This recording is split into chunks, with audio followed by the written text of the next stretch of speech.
വർഷത്തിന്റെ എണ്ണം നോക്കി പേരു പറയുന്ന രീതി പഠിപ്പിച്ചിടാം.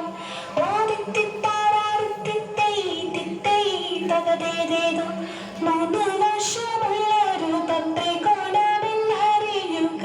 തേങ്ങയുടെ കണ്ണിന്റെ എണ്ണം മൂന്ന് തന്നല്ലോ.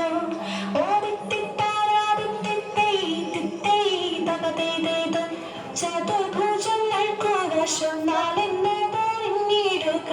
നിശയുടെ കാര്യം പെണ്ണം നാലു തന്നല്ലോ.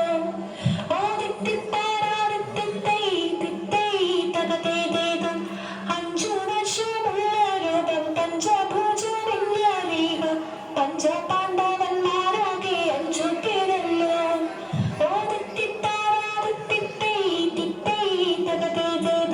ഷഡ്ഭുജങ്ങൾക്കു വശങ്ങൾ ആരെന്നതറിഞ്ഞിടുക. ഷഡ്പദങ്ങൾക്കു കാലുകൾ ആരെന്നല്ലോ.